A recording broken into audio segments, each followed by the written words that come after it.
وَإِذْ قَالَ مُوسَىٰ لِقَوْمِهِ يَا قَوْمِ اذْكُرُوا نِعْمَةَ اللَّهِ عَلَيْكُمْ إِذْ جَعَلَ فِيكُمْ أَنْبِيَاءَ وَجَعَلَكُمْ مُلُوكًا۔ حضرت موسیٰ علیہ السلام نے اپنی قوم کو بتایا کہ اللہ نے تم پر اتنے انعامات کیے ہیں۔ اب دیکھیں، اللہ نے فرعون کو بھی غرق کر دیا، اور اللہ تعالیٰ نے بہت سارے جو ہے وہ تم پر احسانات کیے، سارے کام اللہ نے ہی کر دیے، تو اب خود بھی کچھ کرو۔ تو وہ جو ارض مقدس ہے نا فلسطین کی، جہاں سے تمہارے باپ دادا کو نکالا گیا تھا، اب تم جہاد کر کے اس جگہ پہ خود قبضہ، اب تمہیں لڑنا ہے، اب تمہارے اندر اتنی طاقت آ گئی ہے، اب ساری مدد آسمان سے نہیں آئے گی، اب خود کرنا پڑے گا۔ تو پھر موسیٰ علیہ السلام نے کہا ادخلوا الارض المقدسۃ التی کتب اللہ لکم، مقدس سرزمین میں داخل ہو جاؤ جو اللہ نے تمہارے لیے لکھ دی ہے، بس جاؤ گے، لڑائی کرو گے، فتح کرے گا، فتح ہو جائے گی، تمہیں فتح مل جائے گی۔ تو انہوں نے کیا کیا، بنی اسرائیل نے نا 2-3 مخبر بھیجے کہ پہلے انکوائری کر کے آؤ، وہ قوم ایسی ہے کہ ایسا تو نہیں موٹے موٹے لمبے لمبے سے لوگ ہوں اور طاقتور ہوں، ہم ہی لینے کے دینے نہ پڑ جائیں۔ تو 2-3 جو ہے انہوں نے مخبر بھیجے، انہوں نے آ کے بتایا بھائی وہ تو بڑے لمبے تڑنگے لوگ ہیں اور طاقتور لوگ ہیں، تو یہ اتنا آسان نہیں ہے جتنا آپ سمجھ رہے ہیں۔ اب یہ نہیں دیکھ رہے بھائی پیغمبر نے جو کچھ کہا وہ تو وحی کے ذریعے کہا نا، پیغمبر کہہ رہے ہیں تم جاؤ گے فتح ہو جائے گی، ہاں گارنٹی دے رہے ہیں، لیکن نہیں، کیونکہ غلام رہے نا اتنا عرصہ، جو اتنا عرصہ جیسے ہم لوگ بھی انگریزوں کے غلام رہے نا بہت عرصہ، تو اب ہماری سوچ اوپر جاتی نہیں ہے، ہر بری چیز بھی گوروں کی لے رہے ہیں، ہم یہ سمجھتے ہیں وہ برے ہو کے بھی ہم سے اچھے، بہت سی چیزوں میں برے ہو کے بھی ہم سے اچھے ہیں۔ تو بس ایک جب انسان غلام بنتا ہے تو بس غلام کی پھر اپنی وہ نہیں ہوتی۔ اب دیکھو میں لوگوں سے کہتا ہوں اردو کتنی خوبصورت زبان ہے، اور دنیا کی بہت بڑی زبانوں میں سے ایک زبان ہے یہ، دنیا کی 2-3 جو بڑی زبانیں ہیں نا ان میں اردو آتی ہے، عربی، انگلش، اردو، چائنیز، یہ بڑی زبانیں ہیں۔ اردو میں ہندی کو بھی شامل کیا جائے، ہندی اردو الگ الگ نہیں ہے، لکھنے میں تو خام خام میں زبردستی تکلف کر کے الگ بنا دیا نا، زبردستی، تو اصل میں ایک ہی زبان ہے ہندی اور اردو۔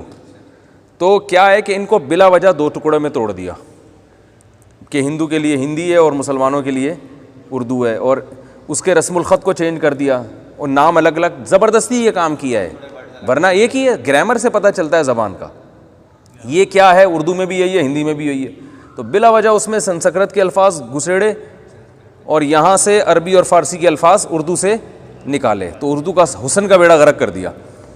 تو اتنی بڑی زبان ہے، اور آپ کو پتہ ہے گورے اس بات کا اعتراف کرتے ہیں جنہوں نے اردو سیکھی ہے کہ اردو ادب انگلش ادب سے کئی گنا زیادہ وزنی ہے۔ اردو میں جو بلاغت ہے اور اردو کی جو شاعری ہے، میں بھی آسٹریلیا گیا تھا نا، تو وہاں گوروں کے مشاعرے بھی ہوتے ہیں، تھوڑے تھوڑے ہوتے ہیں، تو وہ ایک اردو شاعر وہاں گئے، انہوں نے مجھے بتایا کہ میں نے جب گوروں کے سامنے اردو میں شاعری کر کے ان کو مطلب بتایا نا، وہ پریشان ہو کے رہ گئے کہ یار کیا استعارات ہیں اور کیا تشبیہات ہیں اور کیا تمثیلات ہیں۔ تو بہت پیاری شاعری ہے اردو کی، کیونکہ اس میں عربی اور فارسی آئی ہے، اور عربی اور فارسی خود ایک بڑی قدیم زبان ہے اور بہت اس میں بلاغت ہے۔ تو کتنی پیاری زبان کا کیسا بیڑا غرق کر دیا ہمارے حکمرانوں نے، ہے نا، بیڑا ہی غرق کر دیا۔ بھائی آپ انگلش ضرور سیکھیں، بین الاقوامی زبان ہے، لیکن اپنی زبان سے رشتہ تو نہ ختم کریں نا۔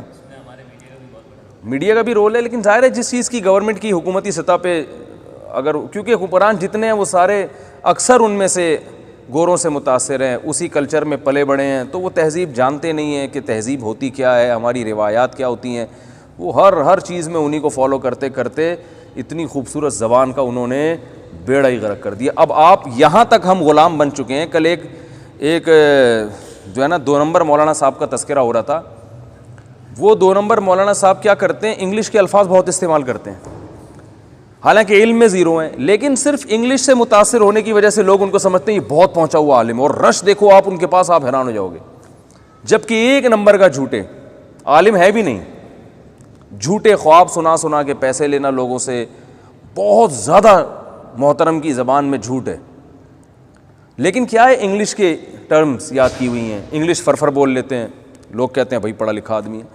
یہ ہے غلامانہ سوچ، ٹھیک ہے نا۔ ایجوکیشن کا زبان سے کیا تعلق ہے؟ زبان ایک اچھی چیز ہے اگر آپ کو مختلف زبانیں آتی ہیں، لیکن جس فیلڈ میں آپ ماہر ہیں اس میں کسی زبان میں بھی ماہر ہوں تو آپ ماہر ہیں، اور اگر ماہر نہیں ہے تو آپ جو مرضی زبانیں بولتے پھریں، اس سے کچھ بھی نہیں ہوتا۔ ایک صاحب نے مجھے کہا یہ بہت بڑے عالم ہیں، ان کو 20 زبانیں آتی ہیں۔ میں نے کہا پھر یہ عالم تو ہو ہی نہیں سکتے۔ کہنے کیوں؟ میں نے کہا اس لیے کہ ان کی ساری زندگی تو زبانیں سیکھنے میں گزری ہے، علم حاصل کرنے میں کب ٹائم لگایا انہوں نے؟ ہے بھائی؟ زبان سیکھنا آسان بات ہے؟ خود بتاؤ یار، ساری زندگی تو ان کی زبانیں سیکھنے میں لگ گئی، علم کب حاصل کیا ہوگا انہوں نے؟ تو جو کئی زبانوں میں ماہر ہوتا ہے وہ کسی ایک میں بھی علم میں پھر وہ پختہ نہیں ہوتا۔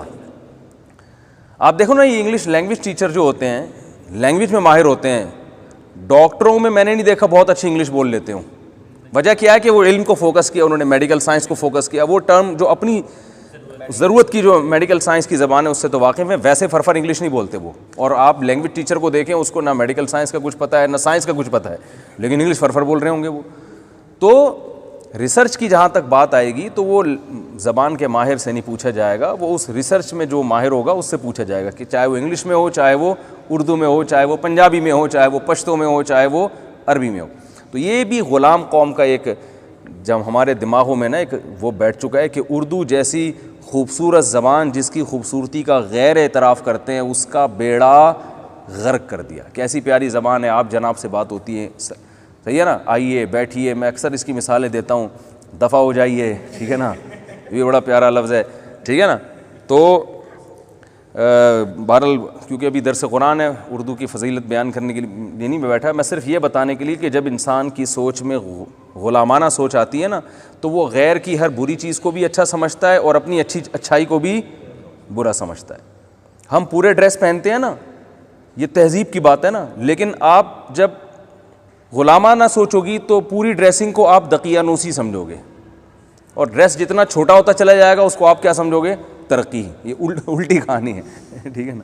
تو یہی ہو رہا ہے۔ تو کیونکہ بنی اسرائیل بہت عرصے سے غلام رہے تھے، غلامانہ سوچ کی وجہ سے اب ان میں حکومت کرنے کا جذبہ کہ ہمارے پاس گورنمنٹ ہمارے ہاتھ میں ہونی چاہیے، ہم دنیا میں پالیسیاں بنائیں، نہ اب یہ سوچ ہی ختم ہو گئی۔ ان کو وہی جو ہے نا بس وہ یس سر اور جی سر والا، جیسے میں کہتا ہوں جو آدمی ملازمت کرتا ہے نا ساری زندگی، تو بیچارہ یس سر نو سر میں ہی لگا رہتا ہے، نو سر بھی نہیں، یس سر میں ہی لگا رہتا ہے وہ۔ اس لیے اسلام نے بزنس کو پسند کیا ہے، تجارت کو پسند کیا ہے، کہ تجارت کرو اور تجارت کو فوکس کرو۔ ملازمت مجبوری میں ہے، اصل اسلام کا حکم کیا ہے؟ تجارت۔ اس کی فضیلت پر میرے مستقل بیانات ہیں، اور IBI یونیورسٹی میں نے ایک بیان کیا تھا۔ ہاں، میں نے ان کو بتایا کہ بزنس، اور میں نے ان کو یہ بھی بتایا کہ بزنس پڑھنے سے کبھی بزنس نہیں آتا۔ جتنے لوگ بزنس پڑھتے ہیں وہ بزنس کے علاوہ دنیا کا ہر کام کر لیتے ہیں، ٹھیک ہے نا۔ بزنس کرنے سے آتا ہے، پڑھنے سے نہیں۔ یہ آلو پیاز ٹماٹر والے جو ہیں، یہ کیا بزنس پڑھا ہوا ہے انہوں نے؟ اور آپ دیکھو پیاز ٹماٹر والوں کو میں نے کروڑ پتی دیکھا ہے، وہ ٹماٹر بیچ بیچ کے ارب پتی بن جاتے ہیں، کروڑ پتی بن جاتے ہیں، ایکسپورٹ شروع کر دیتے ہیں۔ تو اس لیے بزنس میں پڑھنے کو فوکس کرنے کے بجائے کرنے کو فوکس کرنا چاہیے۔ خیر، موسیٰ علیہ السلام نے اپنی قوم سے کہا خود بھی کچھ ہمت کرو، سارے کام اللہ نے نہیں کرنے، کچھ بھی تو بسم اللہ کرو، جاؤ جہاد کرو۔ تو انہوں نے 2-3 مخبر بھیجے، انہوں نے کہا یار رپورٹ صحیح نہیں ہے۔ رپورٹ کیا ہے؟ صحیح نہیں ہے، یہ کوئی چھوٹے چھوٹے چائنیز جیسے پدے سے ہوتے تو ہم لڑ لیتے، یہ تو بڑے پاورفل لوگ ہیں۔ تو یا موسیٰ ان فیہا قوما جبارین، بڑے پاورفل لوگ ہیں، وَإِنَّا لَن نَدْخُلَهَا حَتَّى يَخْرُجُوا مِنْهَا، ہم اس وقت تک نہیں جائیں گے جب تک یہ وہاں سے نکل نہیں جاتے۔ اگر یہ وہاں سے خود بھاگ جائیں تو پھر آپ بتائیں، بس ہم اس شہر پہ کیا کریں گے؟ قبضہ کریں گے۔ پھر اگر ہم جہاد نہ کریں تو پھر آپ ہمیں بولیں، کیسے نالائق ہیں۔ اور فَإِن يَخْرُجُوا مِنْهَا فَإِنَّا دَاخِلُونَ، اگر وہ نکل لیں تو ہم چلے جائیں گے۔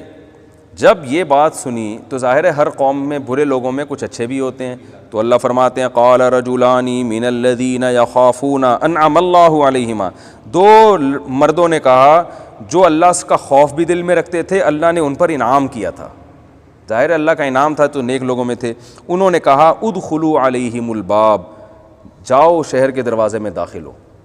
یہ کتنے مبارک لوگ تھے، ان کو خود بھی پتہ نہیں تھا کہ ہمارا ذکر اللہ اپنی آخری کتاب میں کرے گا، ان کو خود بھی معلوم نہیں تھا۔ تو پتہ چلا قوم جب ایک طرف جا رہی ہو پھر حق بات کہنا اللہ کی نظر میں اس کی بہت فضیلت ہے۔ تو انہوں نے کہا فَإِذَا دَخَلْتُمُوهُ، تم جب اس دروازے میں داخل ہو جاؤ گے، فَإِنَّكُمْ غَالِبُونَ، تم غالب آ جاؤ گے، اللہ جب وعدہ کر رہا ہے وَعَلَى اللَّهِ فَتَوَكَّلُوا إِن كُنتُم مُؤْمِنِينَ، اللہ پہ اعتماد کرو اگر تم مومن ہو۔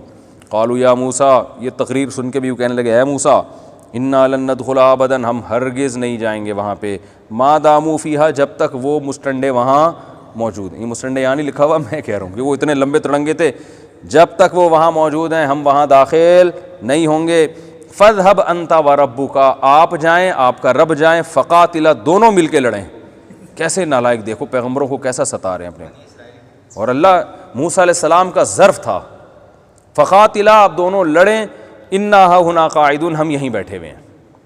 موسیٰ علیہ السلام نے کہا اب تو حد ہو گئی، بچھڑے کو انہوں نے معبود بنا لیا، میں تورات لینے گیا ہوں تو پیچھے بچھڑے کی عبادت شروع کر دی، اور گائے ذبح کرنے کا کہہ رہا ہوں تو اس میں لیت و لال سے کام لے رہے ہیں، ہر چیز میں یہ جو ہے نا مسائل کھڑے کرتے ہیں۔ تو اب تو بس انتہا ہو گئی۔ اب موسیٰ علیہ السلام نے ایک قسم کی گویا بد دعائی کی ان کے لیے، ربی انی لا املک الا نفسی واخی، اللہ میں اپنا اور اپنے بھائی کا مالک ہوں، ہم دونوں تیرے حکم کی نافرمانی کریں تو ہم سے پوچھ، یہ قوم جو ہے نا لائق میں اس کے عمل کا مکلف نہیں ہوں، ففرق بیننا و بین القوم الفاسقین، میرے اور اس قوم کو ایک دوسرے سے جدا کر دے، مجھے یہ قوم ہی نہیں چاہیے۔ وہی ہوا، اللہ نے فرمایا فإنها محرمۃ علیہم 40 سنۃ، اللہ نے ارادہ کر لیا اب میں موسیٰ علیہ السلام کو موت دے دیتا ہوں، موسیٰ علیہ السلام کو وفات دیتا ہوں، ان کے بھائی ہارون کو بھی، اور ان کو سزا یہ ملے گی، انہا محرمۃ علیہم 40 سنۃ، 40 سال تک اب یہ اس مقدس سرزمین میں داخل نہیں ہو سکتے، اور 40 سال اسی میدان میں ہی پڑے رہیں گے، اور یہیں شہر ان کو نصیب نہیں ہوگا۔ یہ مقدس زمین بیت المقدس فلسطین، اصل میں یعقوب علیہ السلام وہاں سے ہجرت کر کے مصر گئے تھے نا، تو بنی اسرائیل کو لے گئے تھے، یوسف علیہ السلام کی جب بادشاہت ہوئی تو یہ وہیں رہ گئے تھے، پھر یوسف علیہ السلام کی بادشاہت ختم ہوئی تو ظالم بادشاہوں نے کی حکومت آ گئی، اور ہوتے ہوتے بالآخر فرعون کی حکومت آ گئی، تو اب اللہ کہہ رہے ہیں واپس زمین میں جاؤ۔ فرمایا یتیہون فی الارض، یہ زمین میں اسی طرح حیران گھومتے رہیں گے، فلا تأس علی القوم الفاسقین، فاسق قوم پر آپ اب افسوس نہ کریں۔ تو اسی بس میدان میں حضرت موسیٰ علیہ السلام کا انتقال ہوا، حضرت ہارون کا بھی، اور پھر اللہ نے ایک نئے نبی بھیجے، پھر ان نئے نبی کی قیادت میں انہوں نے دوبارہ بیت المقدس پہ حملہ کیا 40 سال کے بعد، لیکن اب ان کو خیال ہوا بھائی اگر اب ہم نے انکار کیا تو 48 سال مزید اس میں پڑے رہیں گے۔ اللہ نے آدم علیہ السلام کے 2 بیٹوں کا بھی یہاں بڑا دلچسپ واقعہ بیان کیا، وَاتْلُ عَلَيْهِمْ نَبَأَ بَنِي آدَمَ بِالْحَقِّ، فرمایا آدم کے 2 بیٹوں کا بھی تذکرہ کیجئے حق کے ساتھ، ٹھیک طور پر۔ آدم علیہ السلام کے بہت سارے بیٹے تھے، ان میں ایک بیٹے کا نام قابیل اور ایک کا نام حابیل۔ قابیل قاتل تھا، قاف لگا ہوا ہے نا، اس سے یاد رہے گا، ورنہ یاد نہیں رہتا قتل حابیل نے کیا تھا کہ قابیل نے۔ تو اللہ فرماتے ہیں اذ قربا قربانا فتقبل من احدہما ولم يتقبل من الآخر، دونوں نے قربانی پیش کی، ایک کی قربانی قبول ہو گئی، دوسرے کی رد ہو گئی۔ پہلے زمانے میں یہ طریقہ تھا، جس کے جانور کی قربانی اللہ قبول کرتے تھے آسمان سے آگ آ کے اس کو کھا کے ختم کر دیتی تھی، یہ پہلے ہوا کرتا تھا، یہ اللہ کی ایک نشانی تھی۔ تو مفسرین نے واقعہ بیان کیا ہے کہ دونوں نکاح کرنا چاہتے تھے، حابیل کی جہاں شادی ہو رہی تھی وہ لڑکی تھی بہت زیادہ خوبصورت، قابیل اس پہ عاشق تھا، تو قابیل نے اس لڑکی کی لالچ میں اپنے سگے بھائی حابیل کو قتل کر دیا۔ اسی لیے علماء نے کہا ہے کہ یہ جو قرآن میں آتا ہے نا زُيِّنَ لِلنَّاسِ حُبُّ الشَّهَوَاتِ مِنَ النِّسَاء، سورہ آل عمران میں، کہ ہم نے انسانوں کے لیے سب سے محبوب چیز عورت کو بنایا ہے، والبنین اس کے بعد اولاد کو، پھر والقناطیر المقنطرہ اس کے بعد دولت کو، تو سب سے زیادہ جو فتنے کی بھی چیز ہے نا، کیونکہ انسان کی طبیعت سب سے زیادہ کس کی طرف مائل ہوتی ہے؟ عورت کی طرف، یہاں کے بڑے بڑے لوگ ڈھیر ہو جاتے ہیں، تو اس لیے یہ سب سے بڑی نعمت بھی ہے اور سب سے بڑا فتنہ بھی ہے۔ اگر حدود اور شرائط کے اندر ہو، آپ تمیز سے نکاح کا پیغام بھیجیں، قبول ہو جائے ٹھیک ہے، نہیں ہو جائے تو پتلی گلی سے نکل لیں، یہاں تک معاملہ ہے تو ٹھیک ہے، نکاح ہو جائے تو بہت اچھی بات، نور علی نور، اس کی برکتیں حاصل ہوتی ہیں، زندگی سکون میں آ جاتی ہے، اور نبی صلی اللہ علیہ وسلم نے فرمایا لن تر للمتحابین مثل النکاح، محبت کرنے والوں میں نکاح سے بہتر کوئی چیز نہیں ہے، اولاد ملتی ہے، زندگی سکون میں آ جاتی ہے۔ لیکن ام للانسان ما تمنا، دوسری طرف اللہ نے بھی فرمایا ہر وہ چیز جس کی تم تمنا کرو گے وہ تمہیں ملے گی نہیں، کیونکہ یہ دنیا ہے، یہ جنت نہیں ہے۔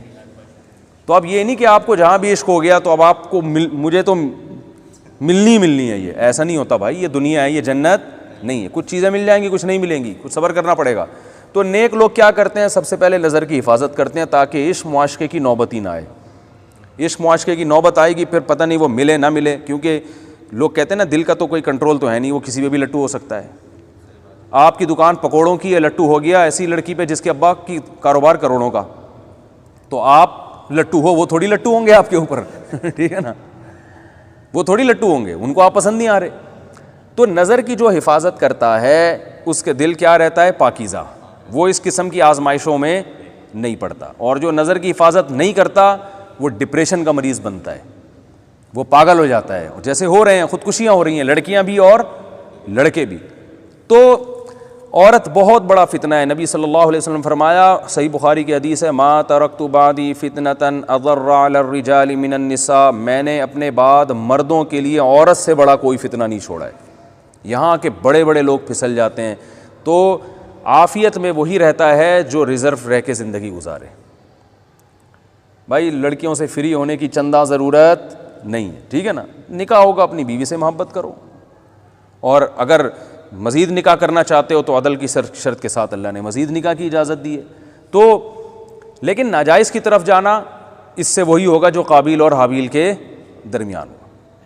تو کیا ہوا کہ اپنے سگے بھائی کو قتل کر دیا, جو پیغمبر کا بیٹا حابیل, اور قتل کرنے سے پہلے اس کو دھمکی بھی دی کہ کیا کہا, کہا کہ پھر کیونکہ اس میں حابیل حق پر تھا, قابیل غلطی پر تھا, تو دونوں نے قربانی پیش کی, تو حابیل کی قربانی قبول ہو گئی, قابیل کی رد. اس سے اور جیلیسی میں آ گیا, غضبناک ہو گیا, میری تو بے عزتی ہو گئی. تو حسد میں آ کے بجائے اپنی غلطی تسلیم کرے کہ بھائی اس کا حق ہے, میرا رائٹ نہیں ہے, تو میں صبر کروں, اللہ تعالیٰ میرے لیے کوئی اور انتظام کر دے گا. اور یہ دنیا ویسے ہی مسافر خانہ ہے, یہاں آپ کو اگر خوبصورت بیوی مل گئی تو بھی مرمرا کے ختم ہی ہو جائے گی, نہیں ملی تو بھی کیا ہونا ہے. تو لیلا مجنوں آج کل ہیں مارکیٹ میں, کہیں نظر آتے ہیں؟ بتاؤ بھائی, بڑے قصے تھے عشق کے, اور یہ تھے, اور چاند سے ستارے, وہ اپنے کہیں لیلا کہیں قبر میں ہڈیاں کیڑوں نے کھا کے ختم کر دی ہوں گی, اور مجنوں صاحب مارکیٹ سے وہ بھی کیا ہیں آج کل, طویل صدیاں ہو گئی مارکیٹ سے شارٹ چل رہے ہیں, صرف ان کی شاعری چل رہی ہے, مجنوں مارکیٹ میں کیا ہے حقیقت ہے. وہ اپنی قبر میں بڈھی ہو کے مرا کے ختم, اور یہ اپنی قبر میں بڈھے ہو کے, ان کی شادی ہوئی ہو یا نہیں ہوئی ہو, نہیں ہوئی ہوتی تو بھی انجام ہوتا, ہو چکی ہوتی تو بھی انجام ہوتا. تو اس لیے دنیا مسافر خانہ ہے, اس میں اتنا ٹینشن لینے کا نہیں ہے. کوئی چیز نعمت مل جائے ٹھیک ہے, نہیں ملے تو بھی ٹھیک ہے, صبر کرو, گزارا کرو. بڑے بڑے لوگ ہم نے دیکھے ہیں, ان کو ان کے مطلب کی بیویاں نہیں ملیں, لیکن انہوں نے کہا یار بس جو شادی ہو گئی وہ گزارا چلاؤ یار, یہ آخرت ہے اصل, تو ہورے مل جائیں گی, کوشش کریں اچھی سے اچھی ملے, نہیں ملے نہیں ملے تو کیا ہے, جو ملے بس وہی ٹھیک ہے, صحیح ہے نا, اس پہ گزارا. ہمارے حضرت فرمایا کرتے تھے, جو اللہ نے بیوی دلا دی سمجھو کہ اللہ کے علم میں میرے لیے اس سے زیادہ بہتر کوئی تھی نہیں, اس سے زیادہ خوبصورت, اس سے زیادہ بااخلاق, چاہے وہ کیسی ہو, لیکن بولے وہ دوسروں کے لیے, میرے لیے یہ والی سب سے اللہ کے علم میں بہتر تھی. تو پھر اللہ اس کو بہتر بنا بھی دے گا, کیونکہ حدیث میں آتا ہے جو اللہ سے جیسا گمان رکھتا ہے اللہ اس کے ساتھ ویسا معاملہ رکھتے ہیں. اگر آپ یہ گمان رکھو کہ میری قسمت پھوٹی تھی جو مجھے یہ ملی تھی ٹھیک ہے نا, تو پھر اس کا مطلب یہی ہے کہ پھر واقعی آپ کی قسمت کیا تھی, پھوٹی ہوئی تھی. تو شکر ادا کرنا چاہیے. تو اللہ تعالیٰ نے فرمایا کہ اس نے کیا کہا, قابیل نے حابیل کو کہا لأقتلنک, میں تجھے مار دوں گا. قال انما یتقبل اللہ من المتقین, حابیل نے کہا بھائی دیکھو اللہ عبادت قبول کرتے ہیں متقین کی, جس کی نیت اچھی ہو تو اس کی قبول کرتے ہیں, تو اللہ نے قبول کر لی. لئن بسطت الی یدک لتقتلنی, اگر تو مجھے قتل کرنے کے لیے اپنا ہاتھ میری طرف پھیلائے گا, ما انا بباسط یدی الیک لاقتلک, میں تجھے قتل کرنے کی جرأت نہیں کر سکتا, تو میرا بھائی ہے, میں رشتہ داری جوڑوں گا, میں یہ ظلم نہیں کروں گا. انی اخاف اللہ رب العالمین, میں اللہ جو رب العالمین ہے اس سے ڈرتا ہوں. دیکھو ایک ہی باپ ہے, پیغمبر ہیں, انہی کے بیٹے ہیں, ایک اتنا نیک اور ایک اتنا بد, تو یہ اللہ کی قدرت ہے. ایک ہی گھر میں ہم دیکھتے ہیں ایک بھائی نمازی پرہیزگار ابا اماں کی اطاعت کرنے والا, دوسرا چھٹے لگا رہا ہے جا کے, ٹھیک ہے نا. تو ہدایت اللہ کے ہاتھ میں ہے. تو ما انا بباسط یدی الیک لاقتلک, میں اپنا ہاتھ نہیں پھیلاؤں گا. انی ارید ان تبوء باسمی و اسمک فتکون من اصحاب النار, تو اگر مجھے قتل کر دے گا تو یہ میرا گناہ بھی تیرے سر پہ ہوگا اور تو جہنم کی آگ میں جائے گا, میں تیری وجہ سے اپنے آپ کو برائی میں کیوں ڈالوں. وذالک جزاء الظالمین فطوعت له نفسه قتل اخیہ, اللہ فرماتے ہیں تقریر سن کے بھی بھائی کو ترس نہ آیا, اور اس کے دل نے اپنے بھائی کے قتل کو اس کی نظر میں مزین کر دیا کہ یار اس کو راستے سے ہٹاؤ.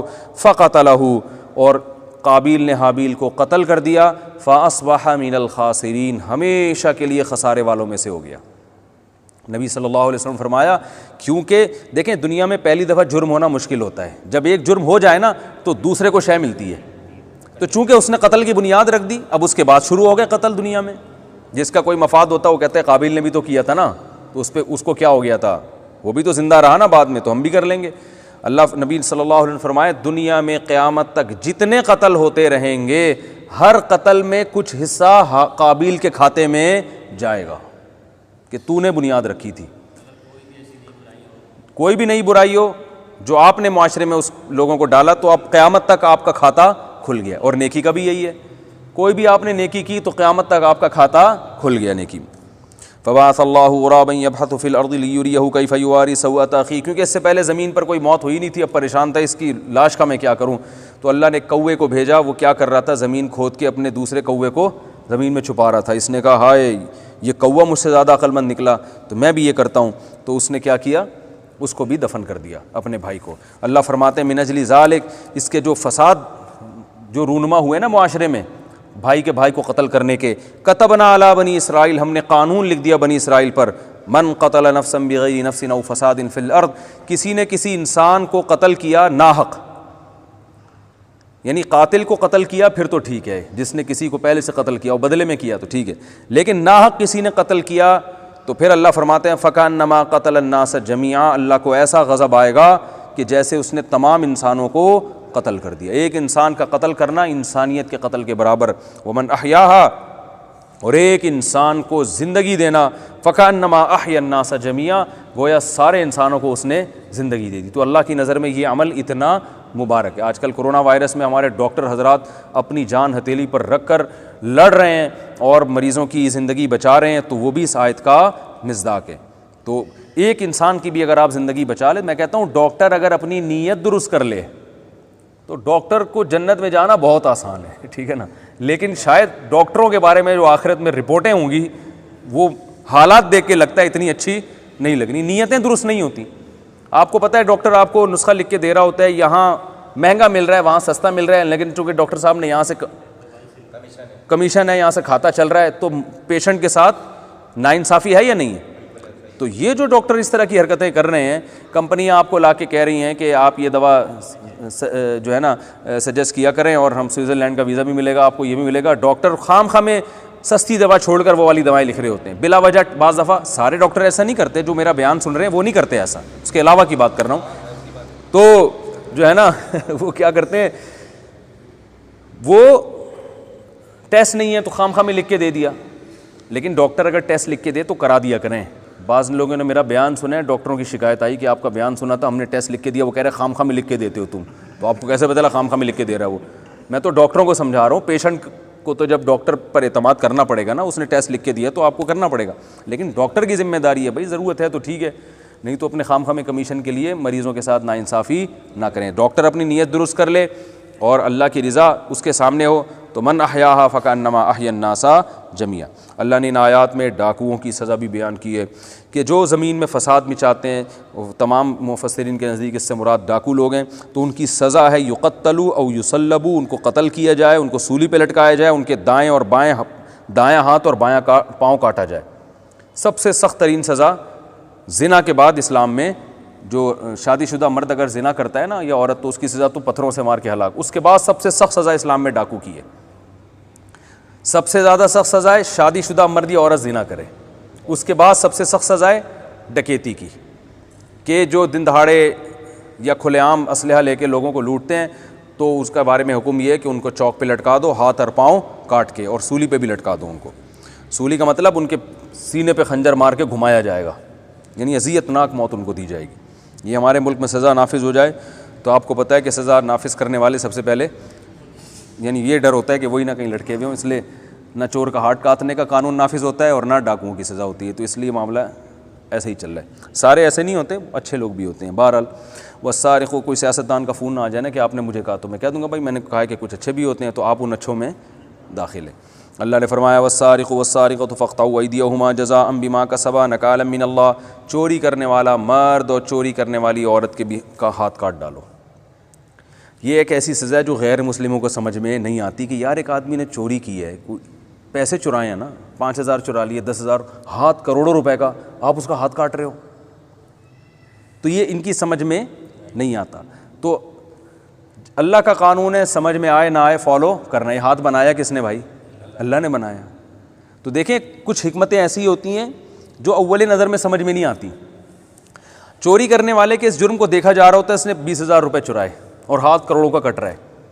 اللہ یہ دیکھتے ہیں کہ جو 20,000 چرا رہا ہے نا, چوری ایک ایسی چیز ہے انتہائی سہولت کے ساتھ آپ کو بہت کچھ حاصل ہو جاتا ہے. اور جس گناہ میں سہولت کے ساتھ چسکے بہت زیادہ ہوں وہ گناہ آسانی سے چھوٹتا نہیں ہے. وہ گناہ اتنی آسانی سے نہیں چھوٹتا, اس میں انسان توبہ کر کے پھر دوبارہ کرتا ہے کیونکہ سہولت بہت ہے اور پروفٹ. بھیک مانگنے والا سارا دن بیٹھ کے گھماتا رہے گا, دے دو دے دو, کیا 50 روپے 100 روپے ملیں گے اس کو. چوری کرنے والا کیا کرتا ہے, آپ کی پینٹ میں ہاتھ ڈالا, نکالا اپنی پینٹ میں, گھر جا کے بس گننے کی ٹینشن ہے کہ کتنے آئے, چھکا کتنے کا لگا, اتنے کا لگا, پھر باہر نکلا. کیونکہ چوری کے مواقع انسان کے پاس اتنے زیادہ ہوتے ہیں کہ اس کو 100% کنٹرول کرنا ممکن نہیں ہے. تو اس لیے اسلام نے حکم دیا. دیکھیں ہم ظاہر کے مکلف ہیں نا, 100 میں ایسے لوگ بھی ہوتے ہیں جو پکی توبہ کر لیں, لیکن اسلام نے کیا کہ قانون اکثریت کو دیکھ کے بنایا جاتا ہے, 2-4 کو دیکھ کے نہیں بنایا جاتا. تو اللہ نے حکم دیا کہ بھائی یہ جس نے یہ کام کیا ہے نا, گواہوں سے ثابت ہو جائے تو اس کا ہاتھ کیا کر دو, کاٹ دو. جیسے ڈاکو اگر بندوق سے موبائل چھینتے ہوئے پکڑا جائے, موبائل 1 لاکھ کا ہے اور ڈاکو جو انسان ہے وہ تو کروڑوں روپے کا ہے, لیکن اللہ نے حکم دیا اس کو چوک پہ لٹکا کے مار دو. یہ حکم دیا نا. وہاں بھی یہ اشکال ہوتا ہے, یار یہ 1 لاکھ کا موبائل چوری نہیں, چھین رہا ہے گن پوائنٹ پہ, اور آپ اس کو لٹکا رہے ہیں. بھائی فساد مچا رہا ہے زمین میں. یہ تو 1 لاکھ کا 1 کروڑ کا بھی ہو سکتا تھا, اور وہ جان جو ہے 1 لاکھ 10 ہزار کی خاطر جو پتہ نہیں کتنے بندوں کو مار چکا ہوگا اور آئندہ کتنوں کو مارے گا. تو آپ یہ نہیں دیکھیں کہ کتنی ویلیو کی چیز خرید رہا ہے, یہ دیکھیں زمین میں اس کی وجہ سے فساد کتنا ہو رہا ہے, اس لیے اس کو مارو, قتل کرو اس کو. آپ نہ کریں, گورنمنٹ کرے گی. تو اس لیے حکومت ہے, اور حکومتوں کو یہاں معاف کرنے کی اجازت نہیں رکھی اسلام نے, کیونکہ یہ حد ہے, یہ اللہ کا قانون ہے. گورنمنٹ اس ڈاکو کو معاف نہیں کر سکتی, اسلام میں جائز نہیں ہے کہ آپ معاف کر دیں. اللہ کہے گا تم کون ہوتے ہو, تم تو میرے قانون کو نافذ کرنے والے ہو, تو یہ میرے مجرم ہے, ریاست کا مجرم نہیں ہے, یہ اللہ کا مجرم ہے, کیونکہ یہ مخلوق اللہ کی ہے, ریاست بعد میں, اللہ پہلے. یہ مخلوق اللہ کی ہے جن کو یہ لوٹ رہا تھا, تو اس لیے اللہ نے کہا حکومت کو اختیار نہیں ہے, اس کو مارا جائے گا, قتل کیا جائے گا. ہاں جو گرفتاری سے پہلے توبہ کر لے تو پھر اس کی توبہ قبول ہے. تو اسی طرح چور کے بارے میں بھی اللہ چونکہ زیادہ جانتے ہیں انسانوں کے حالات کو, چور بڑے آرام سے لوگوں کے لاکھوں روپے کا نقصان کرتا ہے اور خفیہ طریقے سے چوری کرتا ہے, پتہ بھی نہیں چلتا کہ کس نے کیا ہے. رقمیں ضائع ہو رہی ہیں, آج یہاں سے, آج وہاں سے, آج وہاں سے. اللہ نے کہا اس کمبخت کا ہاتھ کاٹو. ہاتھ کاٹنے کا 2 فائدے ہوں گے. ایک تو یہ کہ جس ہاتھ سے چوری کرتا تھا چوری کے لائق وہ ہاتھ اب بچے گا نہیں. دوسرا یہ کہ ایک علامت ہوگی ساری دنیا کے سامنے, اس سے محتاط رہو. اس سے کیا رہو, یہ سائن ہوگا کہ ہاتھ کٹ چکا ہے اس کا. کیونکہ اب کیا ہے کہ کیونکہ اللہ لوگوں کی جان اور مال کی حفاظت کرنا چاہتے ہیں نا. اب سوال پیدا ہوتا ہے, اللہ تو غفور الرحیم ہے, تو بھائی اللہ غفور الرحیم ہے تو اللہ رحیم ان مخلوق کے لیے بھی تو ہے نا جن کی جیبیں کٹ رہی ہیں, ان پر رحمت کا تقاضا یہ ہے کہ اس کمبخت کا ہاتھ کٹے, ٹھیک ہے نا, تاکہ ان کی جان اور مال محفوظ ہو. اس پر رحمت کا تقاضا یہ ہے کہ اگر تم توبہ کر لیتے ہو آخرت میں کوئی مواخذہ نہیں ہوگا. تو آخرت میں اللہ نہیں پکڑے گا اس کو اگر یہ توبہ کر لیتا ہے, لیکن دنیا میں ہاتھ کٹے گا. بھائی سمجھ میں آ رہی ہے بات, کیونکہ دنیا کے قانون نافذ. دنیا میں ہم نہیں دیکھ سکتے کہ یہ دل سے توبہ کی ہے یا اوپر سے توبہ کی ہے, اور اگر دل سے کی ہے تو یہ توبہ پر قائم رہے گا کہ بھی نہیں رہے گا. مجھے ایک صاحب نے کہا کہ ہمارے ایک ملازم میں 3-4 دفعہ چوری کرتے ہوئے پکڑا گیا ہے. جب بھی پکڑا جاتا ہے کہہ رہا ہے میں سچی توبہ میں نے کر لی ہے, اور وہ پھر مجھے قرآن کی آیتیں بھی سناتا ہے جو سچی توبہ کر لیتے ہیں اللہ ان کے گناہ معاف کر دیتا ہے. میں نے کہا بے شک اللہ گناہ معاف کرتا ہے, لیکن سچی کی ہے یا نہیں کی ہے یہ اللہ کو پتہ ہے, آپ کو نہیں پتہ. دوسری بات, سچی کی بھی ہو تو اس توبہ پر قائم رہے گا کہ نہیں رہے گا یہ بھی اللہ کو پتہ ہے, آپ کو نہیں پتہ. تو آپ اس سے کہیں یا تو اللہ کی طرف سے کوئی پرچہ لا کے مجھے دکھا دو کہ جب تم نے توبہ کی تھی تو واقعی سچی مچی کی تھی, تو اللہ کی طرف سے اگر کوئی ایسی وہ تحریر مل جاتی ہے تو میں معاف کر دوں گا, اور نہیں ملتی تو آپ جاب سے کک آؤٹ, پتلی گلی سے یہاں سے کیا کرو, نکلو. یہ ایک کمپنی ہے, یہ فری پھوکڑ کے یہاں چیزیں نہیں پڑی ہوئی کہ جو جائے جو چیز اٹھا کے اپنے ماموں کے گھر لے جائے. لیپ ٹاپ ماموں کے گھر جا رہا ہے اور وہ چاچو کے گھر جا رہا ہے, اور جناب وہ موبائل پپو کے گھر لے گئے تھے اور باس کا جو ہے وہ پیسے پڑے ہوئے تھے تو وہ اٹھا کے صدقے میں ڈال دے, پتہ نہیں کیا کیا چل رہا ہوتا ہے نا. تو اس لیے اسلام نے لوگوں کے جان اور مال کی حفاظت کے لیے قانون بنایا کہ بھائی ڈاکو پکڑا جائے اڑا دو, کوئی پتھر سے نہ مارے میرے دیوانے کو, بم کا زمانہ ہے اڑا دو سالے کو. ٹھیک ہے نا. پرانے زمانے میں لیلا کہتی تھی نا کہ میرا دیوانہ ہے, اب لوگ اس کو پتھر سے مار رہے ہو, تو وہ پرانے زمانے کی لیلا تھی, اس کو حالات کا ادراک نہیں تھا. آج کے زمانے کی لیلا کہتی ہے بھائی یہ مجھے بلا وجہ تنگ کر رہا ہے, تو صحیح نا, پتھر سے مارنے کی ضرورت نہیں ہے, یا تو میری شادی کرا دو, ورنہ خام خواہ کی ٹینشن ہے بلا وجہ کی, کوئی پتھر سے نہ مارے میرے دیوانے کو, بم کا زمانہ ہے, اڑا دو سالے کو. آج کل ٹائم نہیں ہے. تو کہہ رہے ہیں صحیح بات ہے, ٹھیک ہے نا. تو اس لیے اللہ نے حکومت کے ذمہ لگایا کہ بھائی ڈاکو کو بھی قتل کیا جائے اور اس میں معاف کرنے کی اجازت نہیں ہے, اور چور کا ہاتھ کاٹا جائے. تو یہ اسلام کی غیرت ہے کہ وہ لوگوں کے مال اور جان کی حفاظت کرتا ہے. جہاں یہ قانون نہیں ہے وہاں چوریاں ہوتی ہیں. ابھی میں تھا نا, میں ملک کا نام نہیں بتاؤں گا, گوروں ہی کے کسی ملک تھا, یہ لاک ڈاؤن کی وجہ سے جب تھوڑی سی غذائی قلت میں وہ ہے نا, دھڑا دھڑ چوریاں شروع ہوئیں. 100 سال سے وہ اپنی قوم کی ٹریننگ کر رہے ہیں, ایٹیٹیوڈ اور چوری اور وہ بھائی پیٹ اتنے بھرے ہوئے ہیں, ان کو چوری کی ضرورت نہیں ہے. مسائل پیدا ہوں تو ہم کچھ بھی نہیں ہیں. اور میں پاکستانیوں کو دیکھ رہا ہوں کہ لاک ڈاؤن میں جہاں لوگ پیسہ جمع کر رہے ہیں, پاکستانی صدقات و خیرات میں پیسہ بھیج رہے ہیں کہ یار یہ اتنے پیسے فلاں کو کھلا دو. میں کہتا ہوں یار ہم تو دنیا کو دیکھ رہے ہیں, سب اپنا جو پیسہ تھا وہ جمع کر رہے ہیں, اور دیکھو یہ ہمارے عرب لوگ اور پاکستانی اور مسلمان لوگ تلاش کر رہے ہیں غریبوں کو لاک ڈاؤن میں کہ یار کوئی جو مالدار لوگ ہیں.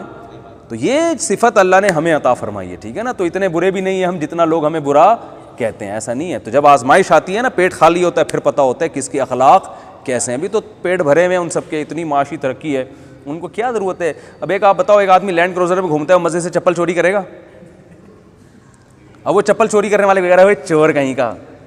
تو بھائی تو جو بہن کی وراثت کھا کے بیٹھا ہوا ہے, جس کی وجہ سے تو نے لینڈ کروزر خریدی ہے ٹھیک ہے نا, تو یہ کون سا تجھے جو ہے نا تو نے اپنے پیسوں سے خریدی ہے, تو نے وراثت دی نہیں ابھی تک, تو بڑا چور ہے. لیکن پکڑا کون جائے گا؟ چپل چوری کرنے والا.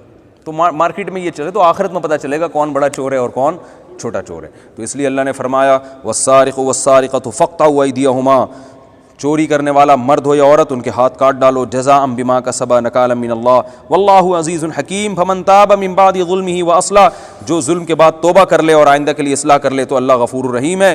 تو یعنی آخرت میں اس سے مواخذہ نہیں ہوگا. اور یہ بھی ہے کہ جب کسی پر ایک دفعہ حد جاری ہو جائے, سزا مل جائے, تو پھر اس کو تانا دینا جائز نہیں. اب ہاتھ کٹا ہوا ہے تو آپ تانا نہیں دے سکتے, ابے تو چوری کر کے تیرا ہاتھ کٹا ہے, یہ پھر ظلم ہے. اس میں حدیث میں آتا ہے اگر تم اس کی مصیبت پہ خوش ہوگے, اس بات کا امکان ہے کہ اللہ اسے بری کر دے اور تمہیں اس مصیبت میں مبتلا کر دے, تو اس کی اجازت نہیں.